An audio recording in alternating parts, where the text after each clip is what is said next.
right, good morning, Mac. Good morning. We're here at Corner Cup. And Mac, first off, tell me where you're from. I was born in Paeroa, New Zealand, 1968. 1968. And what did your dad do? What did your family do in New Zealand? My father was a farmer. His father was a farmer. But 2 generations before that, they were Gaelic immigrants on that side. My great-great-grandfather was a blacksmith. Wow. And what's the history of New Zealand? How did New Zealand start? Well, if you want to go back to when it was a continent, it broke off from Gondwana land, which is Australia, and isolated so much that there were just birds. There's a living fossil. There's a tuatara, which is a lizard from the Triassic period, I think. And for millions of years, nobody. And then about 800 years ago, the Polynesian migration that went through Hawaii reverse migrated and found New Zealand. And on my dad's side, my grandmother, she's descended from that. And what's your European connection? What's the European, who came over from Europe? Mostly Scots and Scots-Irish. And of course the English. There's American whalers were visiting the shores in the 18th century, and by the mid-19th century, the English had created, through missionaries, Anglican Church of England, they basically called for protection, and it became a dominion of Great Britain. Scottish migration is kind of interesting because mostly it was a commercial enterprise in New Zealand, unlike Australia where it was a penal colony. There was a penal colony in New Zealand, but they basically shipped most of the Irish potato famine folks over to Australia. So yeah, it's a mixed bag, but a lot of Scots. Like the first Scottish university in the South Pacific is in Dunedin in the South Island. But my ancestry mostly arrived in the North Island.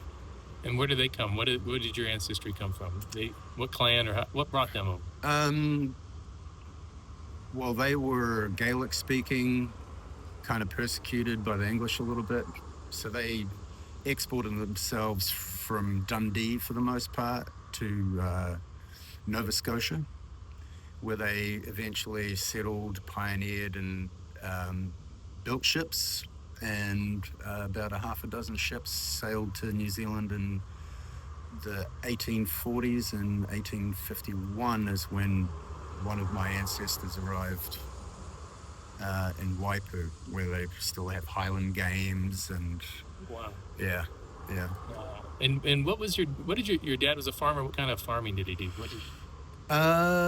Dairy for the most part. We had 360 acres, and it was split 180 in dairy and 180 in beef and sheep. Mm-hmm. Grew some crops to feed the animals, like turnips and stuff like that occasionally. Wow. But it was reclaimed swampland, so peat pastures, so you didn't really need to do anything to make anything come out of the ground. Grass was plentiful, so yeah. Mm-hmm. And what was your dad? Was he into rugby, or was he in the Highland Games, or what did he do? Oh yeah, he was a rugby player. He was like 17 when he first got picked for his first provincial side, first class honours they call it. Mm-hmm. And he played for 20 years. He was the first centurion for his province. Mm-hmm. And he was a member of the New Zealand Barbarians team, which is like an invitational team.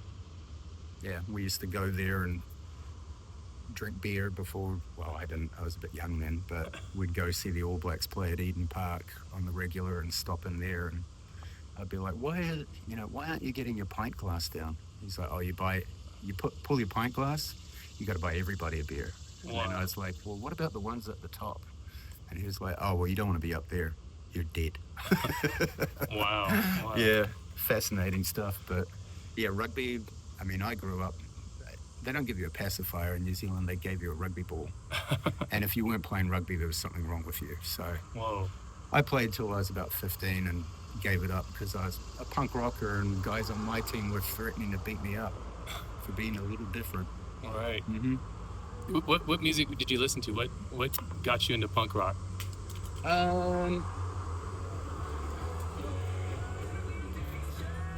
I was friends with these kids who were the sons of my dad's accountant. And one of the eldest went to Auckland University and came back with a whole bunch of records that were interesting. So when I was in, I guess it's middle school here, but they used to have a dance at the end of the year where they'd invite the kids that were coming to high school the next year with the juniors, like the freshmen and the sophomores, for want of a better description, at the high school. So I went along there and I was like, oh, there's all my little rugby buddies, and what the hell are they listening to? What's this? Oh, it's the Sex Pistols. Oh, Devo. Oh, okay. And then they're rolling around on the ground and jumping up and down, and I was like, I love this energy. And yeah, let's just say I sold a lot of beef cattle when I was about that age and spent most of the money on records. Mm-hmm. And you mentioned you had like a ZZ Top record or like Texas punk record. What was? Oh, Texas punk in the mid '60s. Yeah, so it had like the 13th Floor Elevators, Zachary Fax, a lot of the Houston bands, a lot of Austin bands on it. Them had relocated from Ireland to Texas, so they're on there singing Dirty Old Man at the age of 16, which is a classic punker.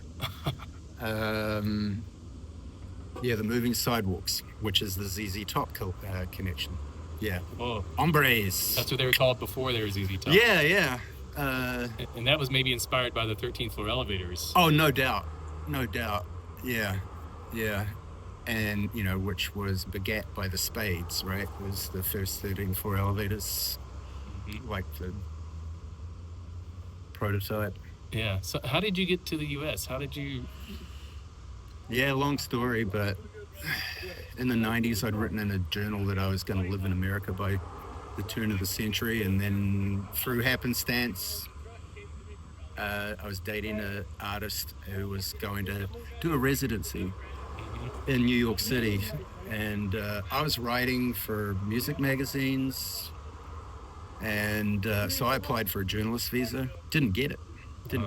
And she did, and she wasn't writing for anybody, but she got a letter from this art magazine that was not exactly a mover and shaker, but you know, and she got her journalist visa, and I ended up following her to Brooklyn. Yeah, in '99.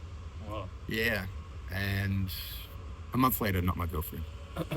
You're what? A month later, she was not my girlfriend. Oh yeah. Uh-huh. And how did you like coming from New Zealand, coming into New York? It was like, were you going from farm country to the center of the world? Well, I lived in Auckland for 14 years, and you know, played in bands and wrote for magazines, but I had a government job, and so that paid for the lifestyle or the you know, creative side of things.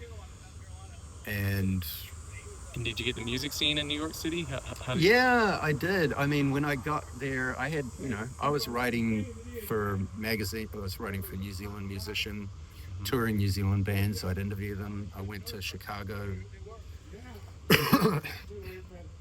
and went to Steve Albini's studio and hung out for the weekend with a New Zealand band that was recording with him, HDU, sort of a space rock band. And I got connected with people through Flying Nun Records in New York. One of them was the music editor at Time Out New York. He was like, I don't really want to contact you, but you know, you're friends with Leslie Paris, so I felt I had to show up. So we became friends, and I wrote a few reviews for them. Not a lot, because at that point I was like, I need a career. you Yeah, know? yeah.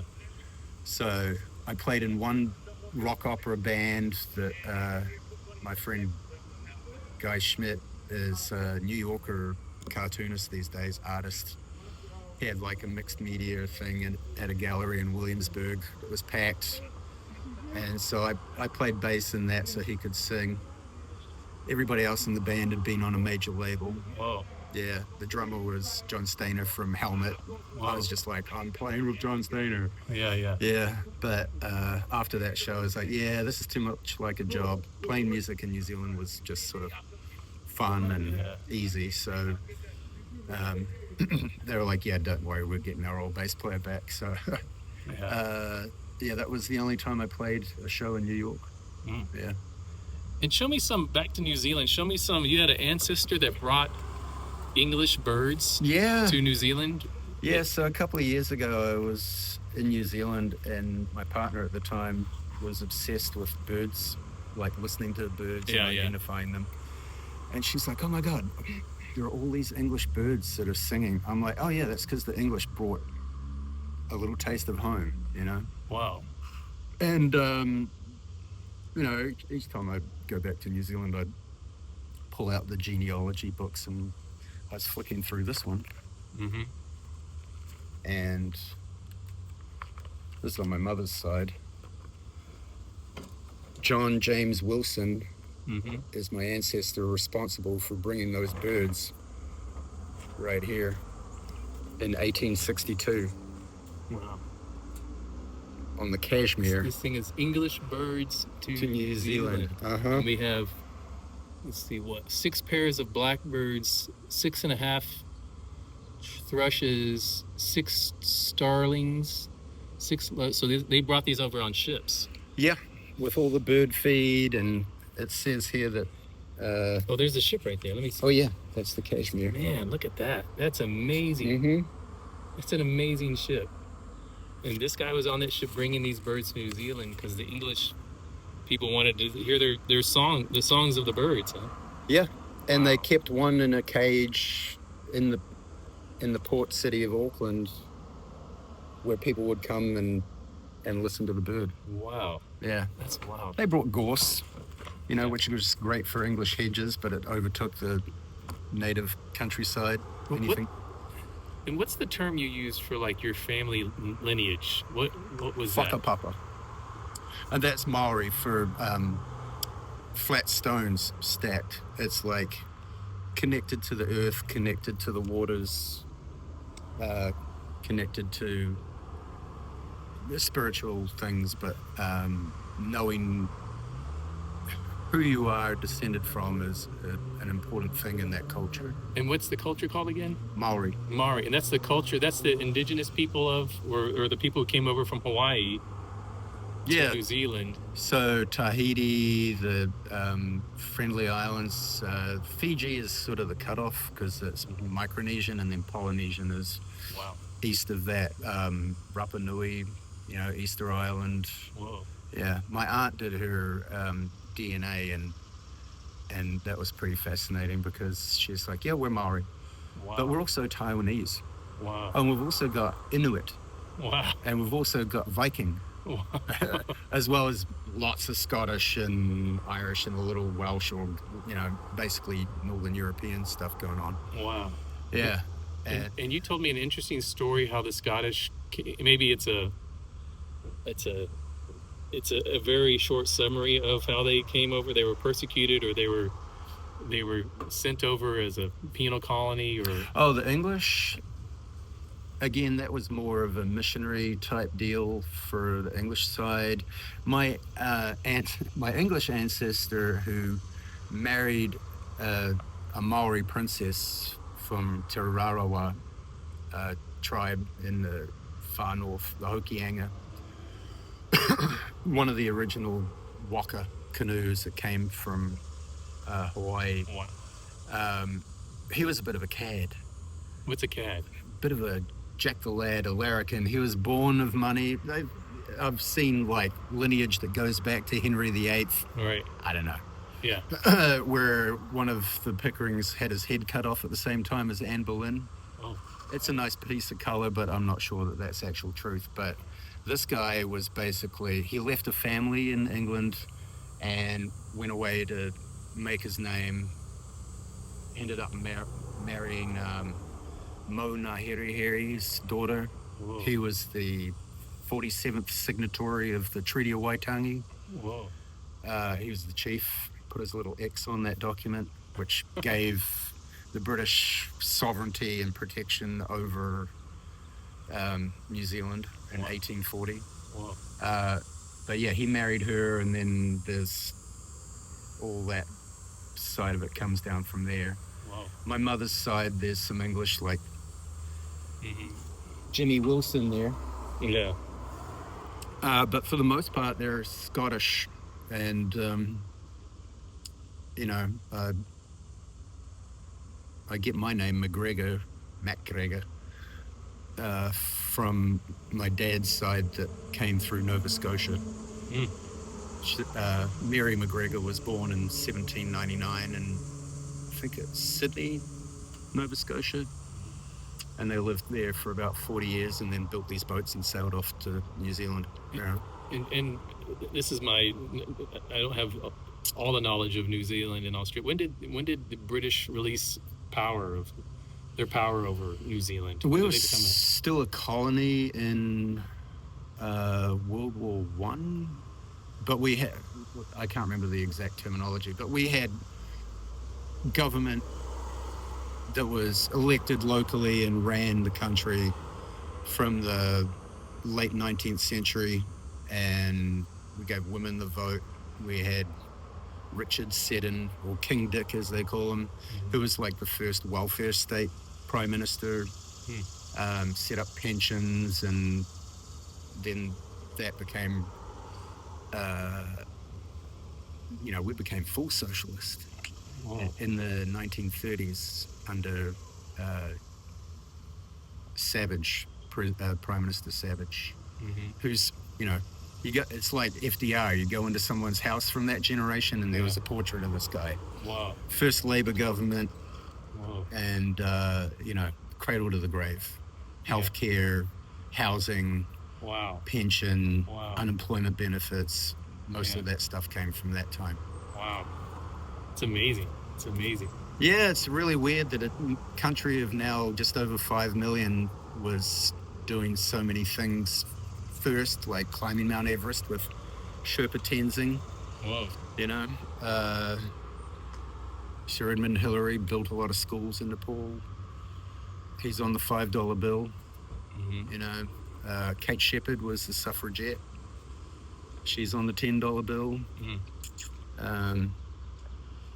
It's kind of a strange place to come from because it's so remote, right? But so connected in a lot of ways. Right. And where do you hang out with your fellow Kiwis? Where do you? Oh, I hang out at Heaps Pies. Heaps Pies. Right down the road here, just north of Decatur on Ponce. And you guys, what do you guys do? What do you guys socialize around? Oh, we were watching New Zealand play their first game of their South Africa tour on Friday. Oh, okay, so rugby. Yeah, rugby, cricket. Not that I'm a big fan of cricket, but yeah, I've seen the Kiwis there. I've seen the gentleman who wears a nice suit. Oh yeah, he's a photographer, and he's like maybe close to 90. Yeah, he dresses really nice. I've seen there's like a huge guy that played rugby, and he's like John Amosa, big as a football player, like an NFL football player. Great guy. He's a school teacher. Like you look at this guy and you think he played for the Raiders, but he's like the nicest guy. Played in South Africa and England and not Afghanistan. He played rugby in one of the Southeast Asian countries, like continental. That's his story. You should go meet him. You should go meet these guys. Yeah, they're characters. Yeah. They're really nice characters. So yeah, everybody's got a story because they've all gotten to the point where one degree of separation of living in New Zealand and knowing everything and knowing everybody, you're like, well, let's leave. Let's go somewhere find else. Adventure. Yeah. It's in the DNA. Wow, that's amazing. Well, thanks for giving me this history of you and Sure. New Zealand and heaps pies and your family. It's really really awesome, man. So thank you. We'll have to talk again. We'll talk more about New York. Oh on the yeah. next one. Oh yeah. There's a big story about New York, and it's really really amazing and wild. So we'll get you on the next interview. All right. All right, man. Thank you. Thank you.